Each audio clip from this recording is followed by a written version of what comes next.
Our story begins inside a volcanic island, a place crawling with dinosaurs. We see a group of humans walking through the middle of this island. Suddenly, a dinosaur approaches one of the young men. The young man senses the dinosaur and becomes extremely anxious. The dinosaur lets out a terrifying. The young man spins around quickly, looks, and sees the dinosaur charging right at him. At that moment, a glowing blue mark appears on the young man's forehead. He instantly launches forward like a rocket, gracefully spinning in the air in circles with his sword drawn. With this incredible agility, he manages to strike the dinosaur in multiple places, ultimately slicing it into pieces. When he finishes, the young man lands on his feet, sheathes his sword on his back, and at that exact same moment, the dinosaur explodes behind him. Here, we discover that this entire sequence is essentially just an advertisement proclaiming that a future exists in the transmission world. We then see someone watching this ad, absolutely mesmerized. Suddenly, an old man approaches, places a hand on his shoulder, and asks him, "What are you doing leaving your work right now?" The boy is instantly startled, bows to the old man, and apologizes. The old man sighs, noting that it seems all young people today are lost, wandering too far into their own imagination. He orders the young man to get back to work and clear the area of tree branches immediately. The boy listens, grabs his tool, and heads toward the branches, feeling very anxious. He knows that if the old man gets a bad impression of him, he could get fired. He starts chopping at the branches with astonishing skill, moving like a swift warrior. The old man notices this and tries to watch it, but he can barely track his movements because of the young man's incredible speed and flawless technique. It looks as if he is in an actual combat battle. The old man can hardly believe his eyes. Finally, the boy throws the bags full of branches right in front of the old man. The old man mutters to himself, acknowledging that young men like this boy simply don't exist anymore these days. He looks visibly sad, knowing that entering the transmission world is basically an impossible dream for him. We then learn more about the world we are currently in. We discover that in the present time, Earth has been destroyed and has lost its vitality. Its expiration date had essentially arrived. Suddenly, a mysterious stranger appeared and revealed to everyone that the only solution was to travel to other worlds. From that moment on, heroes emerged and traveled to these alternate worlds, and thanks to them, Earth's vitality slowly began to return, just like the old days. At this time, our hero looks down at his small, work-worn sickle and wonders if he could ever become a hero too. He walks away from the area, burdened with worries, completely unsure if the old man will ever need him for work again, or if he is simply done. Our hero, whose name we learn is Sancho, heads to the hero's headquarters. He sees that the headquarters is incredibly crowded today. After a while, he walks in and asks the people around him to step aside, because it is finally his turn. The clerk speaks to him, asking if he is Sancho. Sancho confirms, and then asks if the investigations regarding his family have reached any conclusion. The clerk checks his device and sees that the amount required to search for Sancho's family is over 4 million, and literally not a single penny of that amount has been paid. Because of this, he coldly replies to our hero, stating that they are not a charity. He tells Sancho to come back only when he has the money for the search, and immediately calls for the next person in line. Suddenly, a massive guy steps up, bumping into our hero and shouting. But Sancho desperately pleads with the clerk to give him any piece of information, or at least tell him which world his family is in. Of course, that doesn't happen. Our hero walks away, deeply disappointed, leaving the noisy, argument-filled crowd behind, and returns to his home after buying a few supplies. He constantly recalls his past. He remembers that his father was a great returning hero who always used to play ball with him. But because the situation on Earth became so dire, his father decided to leave for that other world once again. Unfortunately, this time, he never came back. As for our hero's mother, she had told Sancho that she was going to bring his father back, asking him to just be patient for a few days until he returned. Sadly, neither of them ever came back. Since that time, Sancho has been completely alone. As the days passed, his memories of his family began to fade, to the point where it became difficult for him to even remember their faces. Suddenly, Sancho sees a golden light shining through his window. Surprised, he walks over, opens it, and asks out loud what is going on. He sees a massive beam of golden light descending from the sky, striking the earth with immense force. Sancho is hit by the shockwave and is thrown back screaming. He crashes into the wall, his clock falls right on his head, and he immediately loses consciousness. A little while after passing out, Our hero wakes up holding his head, trying to remember what just happened. He looks at his glowing phone and sees breaking news about the golden lightning strikes caused by a returner. The news states that the returner who arrived is in S rank, and he is retiring. Sancho doesn't understand anything at all. As he focuses on the news, he sees the returner speaking, tragically stating that he failed to protect the Earth, lost all his friends, and was forced to return alone. This returner is covered in severe injuries and declares that unfortunately, he cannot go back again, because he has lost all his power and efficiency. Because of this, he announces his retirement and begs everyone else to try and save the world. Sancho can't believe it. He says this makes no sense and feels deeply upset. How could a hero like that not only fail, but also announce his retirement? Shortly after, Sancho hears a knock on his door. He is puzzled, wondering who could possibly be visiting him at a time like that. He gets up and moves toward the door, completely confused, because absolutely no one ever visits. When he opens the door, we find a tiny rabbit holding a mobile phone, standing there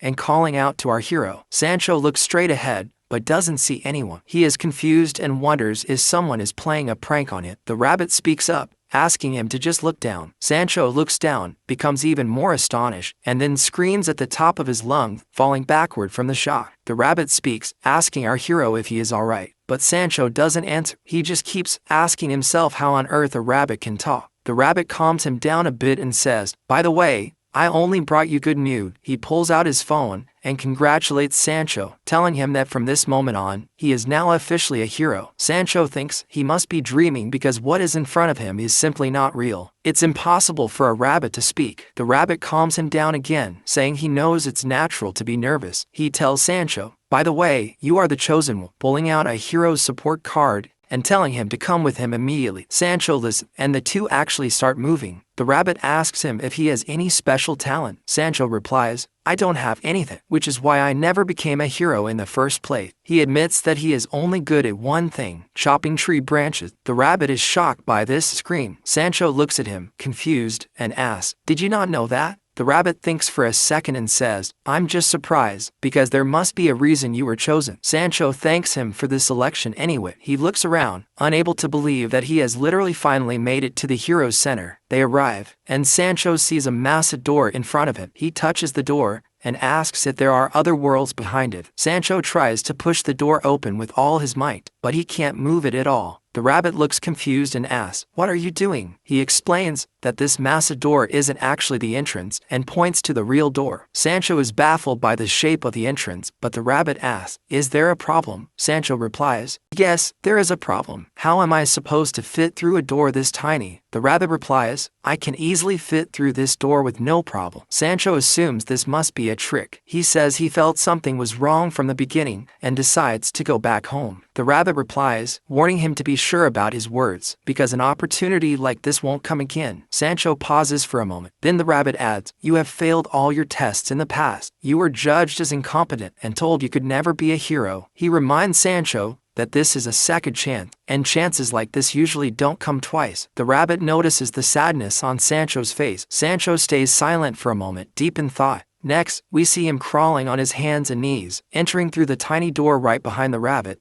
Though he still doesn't really understand what he is doing, the rabbit finishes crawling through the hallway and asks Sancho to move faster. Sancho groans that this is as fast as he can go. Once Sancho finally gets through, he stands up and finds himself inside a completely normal, ordinary office. The rabbit immediately gets down to business and tells Sancho, "I see a world that will be highly suitable for you." Sancho is surprised and asked if there are specific worlds suited for specific people. The rabbit says yes and informs him that the world of Conquering Template would be perfect for him. Sancho is taken aback and keeps repeating the name of the world in astonishment. The rabbit looks at him and says, "You seem like you already know the place." Sancho replies, "Actually, this is the first time I'm hearing about it." The rabbit is puzzled because Sancho's reaction indicated he knew the place perfectly well. Our hero then learns that this world is very famous and special because there is a ruler inside who protects. Sancho thinks for a moment and remembers the returner hero who had failed to protect his ruler, just as he was supposed. But the rabbit reassures him, telling him not to worry, as this world has absolutely no connection to the recent incidents that happened. Sancho asks about the ruler present inside. The rabbit explains that the ruler is always chosen randomly. The rabbit quickly uses his magic producing many cards, and tells Sancho he will give him the chance to choose the ruler himself. He randomly snatches 3 cards and asks our hero if he intends to choose. Sancho gets a bit nervous. He doesn't know who to pick because he doesn't know which one is actually good. The rabbit tells him to take his time and think carefully because this is an unrepeatable opportunity and he must exploit it to the fullest. Sancho knows this chance only comes once. He remembers his father playing with him and says, "All right, I won't hesitate now." Our hero picks a card completely at random. He pulls it, looks at it nervous, and is suddenly horrified as a terrifying aura bursts out of it. A skeletal figure dressed almost like a priest emerges from the card, surrounded by other skeletons. Sancho looks at the card and reads, "Ruler of Exile," with the number 44% written beneath it. The rabbit calms Sancho down, saying, "Don't be so shocked. This aura is just for decoration and nothing more." But Sancho is terrified and asks how a ruler can look like that. He also points out that the ruler's name itself sounds terrible and brings bad luck. He then asks the rabbit if it's possible to choose a different ruler, but the rabbit replies with a chilling tone, stating that there is nothing wrong with the card. Sancho gets nervous and says to the rabbit,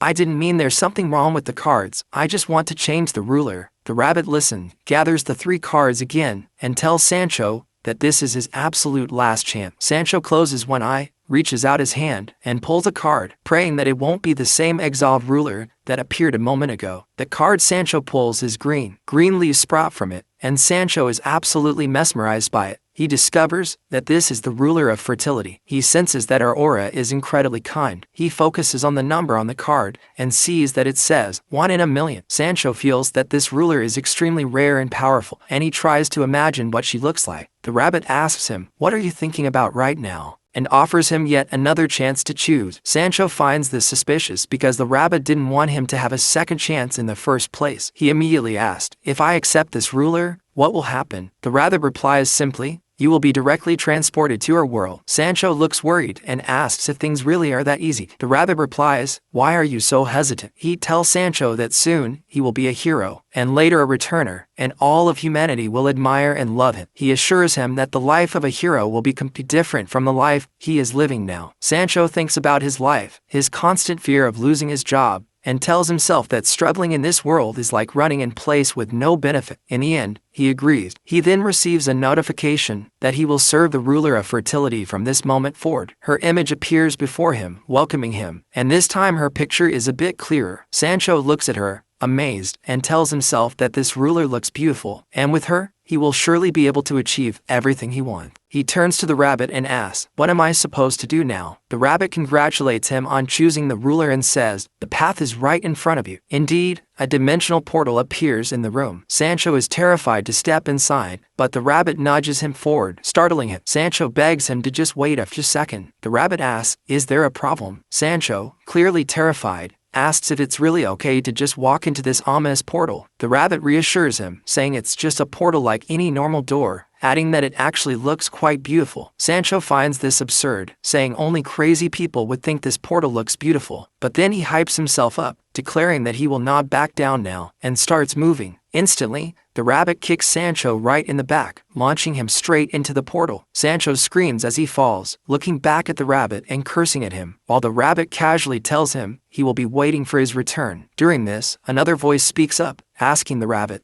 "Why did you do that?" The rabbit apologizes, and the voice reminds him that direct interference is strictly forbidden. The owner of the voice continues saying, "I warned you not to make him lose," and asks if he still hasn't left his ruler. The rabbit gets nervous and replies, "No." From here, we cut back to our hero. A window pops up in front of him, looking exactly like a video game interface. Sancho is confused and asks what exactly this is. It then reveals to him that the number on the ruler's card was actually the percentage of her areas of influence. Sancho is deeply shocked and screams out loud, shouting, "I thought that percentage was the ruler's rarity rate." The portal then spits Sancho out onto the ground of the alternate world. Dust fills the area. Sancho stands up and says, "My choice was completely wrong. I misunderstood the whole thing." He looks around carefully and sees that the entire place is utterly destroyed. Even the existing trees are withered and dead. He is terrified by this and starts crying. Realizing he has completely trapped himself, Sancho speaks out loud, wondering how he could have the ruler of fertility, but land in a place of such absolute ruin. Another window pops up. He looks at it and asks, what is this one now? It says that his task is to attempt to capture multiple territories. Sancho realizes he received this mission because the ruler's influence in these areas is basically non-existent. He starts looking around and decides to keep searching until he finds the ruler herself. At that moment, he spots a small sickle on the ground. He picks it up, wondering how this sickle got here, and feels that it looks oddly familiar to him, so he decides to keep it. Suddenly, a sound comes from behind Sancho. He is paralyzed with fear, sensing that a massive monster or something terrifying is standing right behind him. He becomes incredibly tense, thinking that unfortunately, he has encountered a monster before even meeting the ruler, and that this is going to be the end of him. He spins around quickly with the sickle, ready to strike. But when he looks down, he is stunned to see a tiny hamster. Sancho asks himself if this thing even counts as a monster. He decides to just leave it alone since it doesn't show any signs of hostility. The hamster makes a cute squeak and looks frightened. But then, with an evil grin, Sancho says, since this technically counts as a monster, if I kill it,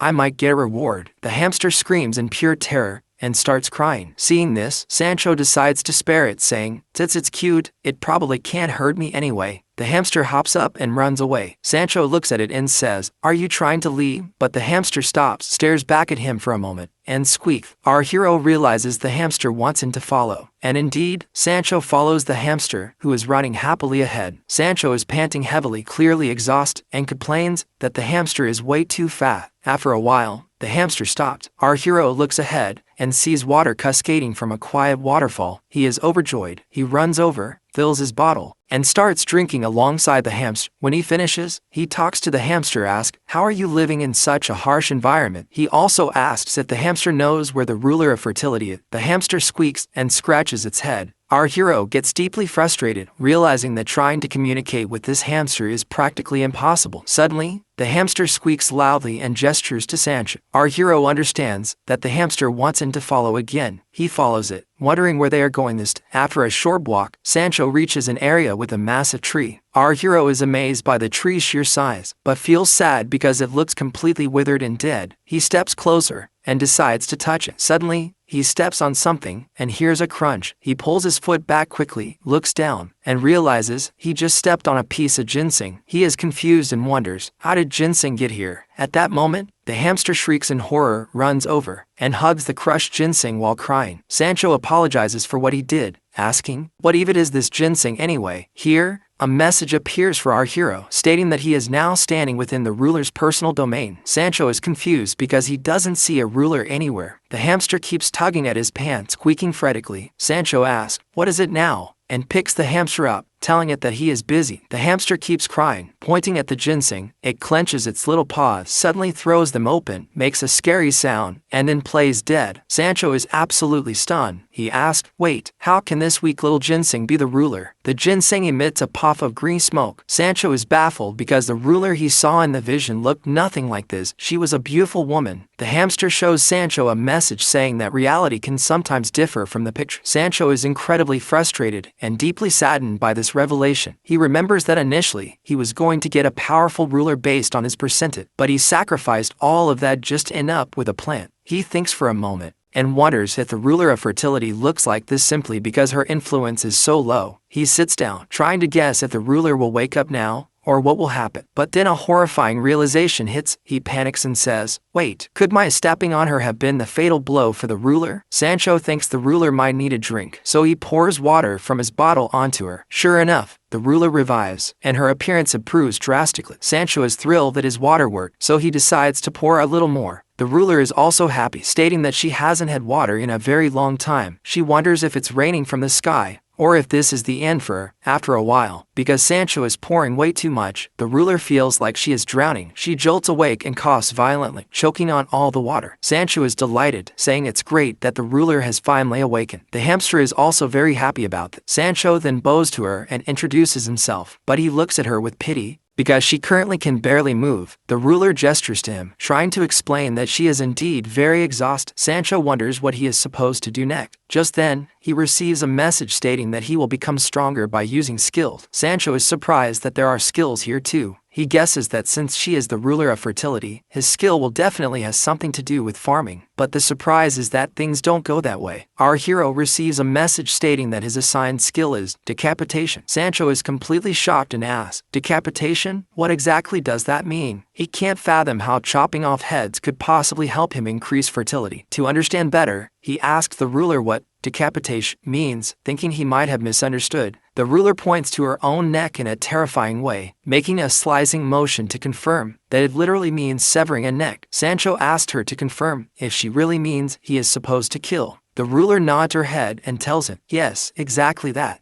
Our hero tries to connect the dots between farming and decapitation, but finds absolutely no logical relation. He pushes the thought aside and slowly turns his gaze toward the cute hamster, who is just sitting there playing. Sancho glares at it with pure evil in his eyes, wondering if he is supposed to chop off the hamster's head right now. The hamster looks up at Sancho, who is muttering ominous, apologizing for what is about to happen, saying he has no choice but to kill him. True to his word, Sancho raises his sickle and lunges forward to attack. The hamster is terrified. It screams, bursts into tears, and sprints away as fast as it can, hiding behind the ruler. Sancho says, "I'm sorry. I don't want to do this, but I have to." The ruler is baffled by what is happening, and the hamster is crying from fear. Suddenly, both the ruler and the hamster scream loudly, startled by something else. Sancho looks behind him and asks, "What's wrong?" That is when he spots a horrifying mud monster standing right there. Sancho screams too, completely clueless as to where this terrifying monster just came from. The hamster bravely steps in front of the ruler, still crying, trying its best to protect her. Seeing this, Sancho realizes that the hamster is not a monster at all. The real targets he is supposed to kill are creatures like the mud monster standing in front of him right now. Our hero wonders if he can actually defeat this monster. He charges forward, launching an attack, yelling that no matter what, he must kill it. As he attacks, he notices a glowing line drawn right across the monster's neck, marking exactly where he needs to strike. At that very moment,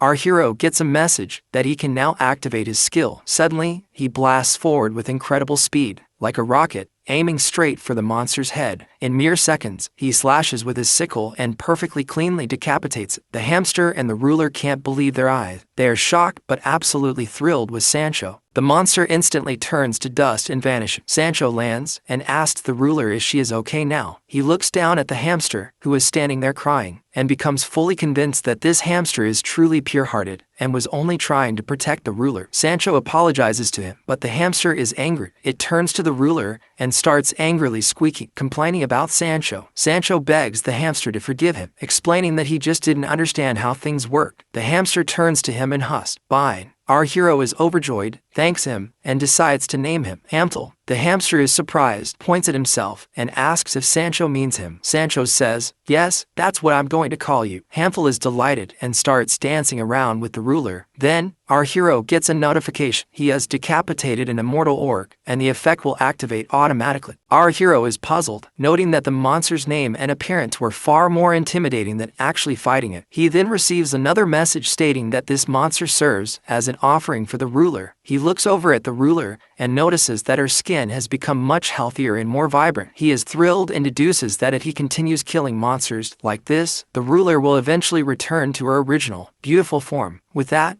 our hero rushes off, deciding to start actively hunting monsters right now. Hamtul runs excitedly right beside him. From that moment, time passes. Sancho reaches a dead forest containing a specific number of orcs. He receives a prompt informing him about unknown points in this world. It states that these points are used for the world's internal system and cannot be transferred to anyone else. Sancho finds the concept of these points strange and doesn't fully understand it, but he knows it must be something beneficial. He looks behind him to spot the monsters and decides he must kill all of them immediately. Sancho turns toward them, feeling very satisfied with his skill. Because it felt so easy to use, he charges at the monsters, noting that their only real flaw is their incredibly slow speed. He immediately unleashes his decapitation skill and starts making the monsters' heads fly left and right. Within seconds, Sancho obviously earns points. He tells himself, "My primary goal right now is to hunt 100 monsters." The counter then pops up, showing he has already killed 4. Time passes again. We see Sancho walking confidently while Hamtul laughs, playfully mimicking our hero's fighting move. Sancho is amused and says, "Hamtul, if anyone sees your enthusiasm, they'll think you're the one who killed the monster." Hamtul gets annoyed and starts playfully provoking Sancho. At this moment, our hero has killed exactly 101 immortal orc. He speaks up,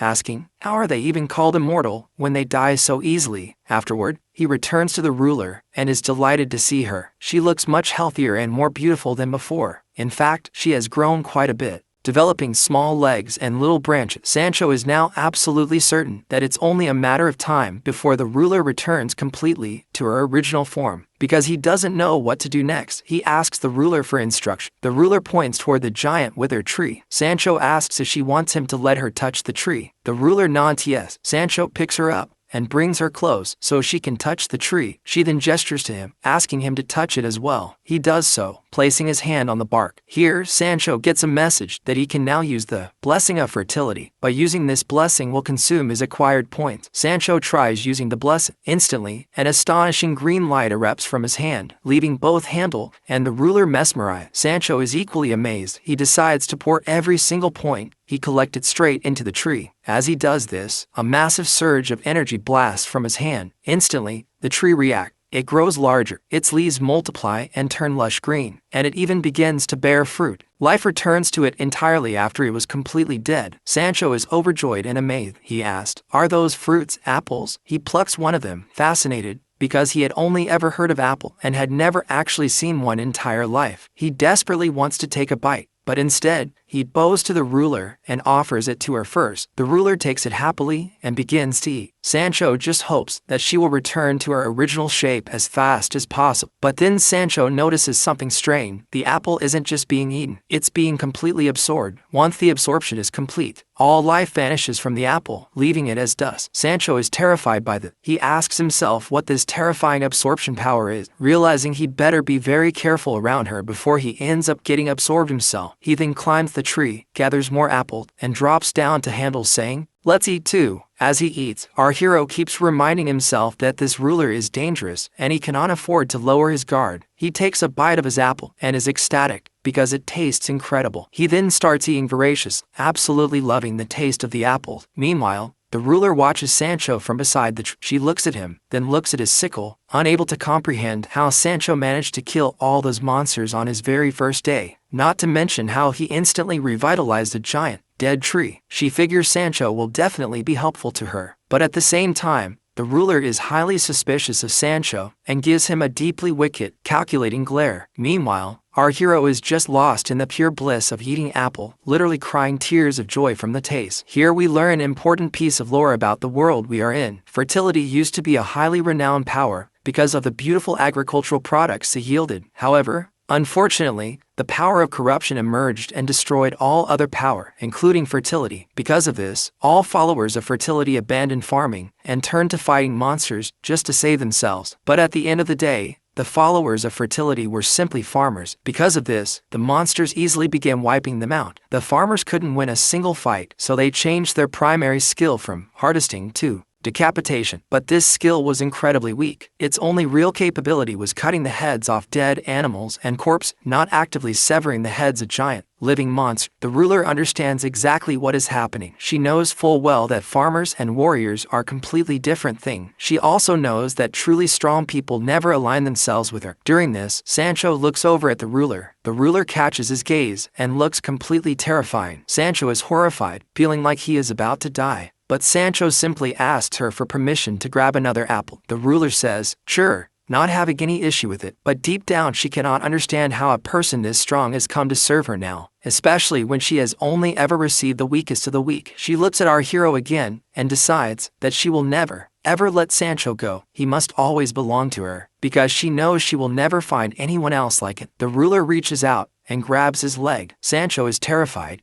thinking she's going to suck the life out of him, just like she absorbed the apple. But of course, that doesn't happen. Time passes. Sancho gathers a large pile of apple and moves them to the area near the ruin. He notices the ruler has fallen asleep, assumes she must be tired, and carefully sets her down to rest. He then plays with Hamtul for a bit before saying, "I'm exhausted too. I need to rest." Suddenly, a loud grumbling sound comes from his stomach. Hamtul gets worried, and Sancho gets worried too, fearing the noise might wake the ruler. Our hero knows perfectly well that the sound is just extreme hunger, considering he's been surviving on literally nothing but apples this whole time. At that exact moment, a message appears for our hero. The delivery event has officially begun. Sancho is surprised, saying he didn't expect an event like this to happen here. He remarks that this place feels almost exactly like Earth. He then wonders about his current location and the delivery destination so he can handle the task. Right then, Hamtul lets out a big yawn. Sancho realizes the little guy is tired and needs some sleep, so he places Hamtul next to the ruler and covers both of them gently with leaves. The scene then shifts away to the reincarnation headquarters. A woman is stomping through the halls of the headquarters, looking furiously angry. There is a man working inside an office. Suddenly, the woman kicks the door open violently. The man jumps out of his skin, screams, and cowers in fear, asking her, "What are you doing here? You're supposed to be on a delivery mission." The woman glares at him and says, "Are you mocking me?" We learn that this woman is Jane, a subordinate of the ruler of reincarnation. Jane yells at the clerk, telling him she is completely overwhelmed with work. She screams that this specific mission will take 3 whole days, they won't make any money from it, and they decided to accept apples as payment just because they are broke. The clerk is shocked. Jane demands to know if she said something wrong. The clerk stammers, "No. Everything you do is right." He then explains to her that she has been working non-stop without a single break and that she is on the verge of a total breakdown. Because of this, he says, "I assigned you to this mission so it could basically be a vacation for you to rest a bit, just under the guise of an official mission." Jane is silent for a few seconds, but then she screams even louder, "You picked me for this mission, because literally no one else agreed to go to that wasteland." The clerk sighs in defeat, muttering, "Well, looks like our secret is out." He then begs Jane to just go, suggesting that maybe she'll get lucky and discover a secret world or something. Jane yells, telling the man to stop trying to fool her. But the clerk waves goodbye, saying, "I'm sure you're going to discover something amazing. I'm certain of it." Jane decides to just accept the mission and go. She is shocked to see that the list of requested items is massive. She also realizes she is heading into a highly restricted danger zone, meaning she has to be ready for absolutely anything to happen. Meanwhile, we cut back to our hero Sancho. He has gathered his pile of apples and is looking for Hamtul, saying, "I think I see his fur. I'm going to get Hamtul right now." Hamtul is trying to hide from it, but he accidentally makes a squeak. Sancho hears the sound, realizes Hamtul is hiding behind an apple, and despite Hamtul's best efforts to be stealthy, Sancho easily grabs. Hamtul squeals when he is caught. Sancho scolds him, "Don't eat any more of the apples." He explains to Hamtul that he gathered these apples for commerce and trading, not for snacking. Our hero is a bit anxious because if Hamtul ruins the apples, the delivery people who are coming to collect them will be very angry with him. Sancho then sits down and thinks about the world he is in, remembering it is called the world of template. Indeed, this world is divided into various distinct templates or zone. Between each zone, there is a massive barrier. To travel from one template to another, you need a specific ticket. We learn that you can only acquire 1 ticket per day. Unfortunately, all the areas immediately surrounding Sancho's current template are completely desolate ruin. The closest inhabited place Sancho could possibly reach would require at least a full week of hoarding ticket. Fortunately for our hero, this delivery service will only take 2 days to arrive, meaning he won't have to waste a week traveling. Our hero thinks to himself, "I'm just waiting for the delivery guys to arrive so I can get a comfortable sleeping bag for myself and one for the ruler." He tells himself, "I'm going to help the ruler level up slowly, step by step, rather than risk her absorbing me like she did to that apple." Just then, he hears a terrifying roar echo through the area. He jumps up, startled, grabs his sickle, and says, "It looks like someone is actively sending monsters at me right at the start of this event." Our hero sees massive swarms of monsters appearing. He doesn't hesitate. He launches forward at breakneck speed, deciding to wipe them all out. He immediately starts slicing off their heads, but suddenly, Sancho looks behind him and gets extremely nervous. He sees a monster raising its arm, launching a long-range projectile attack right at him. Sancho leaps out of the way and successfully dodges the attack. He says to himself, "My prediction was right from the start. These monsters have become much stronger and way faster." He charges back into the fray and successfully slaughters these new monsters too, confidently remarking that even these are completely weak. Once the battle is over, the monsters vanish into dust, and Sancho stands still to catch his breath. At that precise moment, Jane arrives at the location, hovering in the sky using her flying boots. Jane looks down and is utterly paralyzed by the scene. She cannot believe what she is seeing. She mutters that what is happening down there is absolute madness, staring at Sancho and Hamtul as if they were literal demons.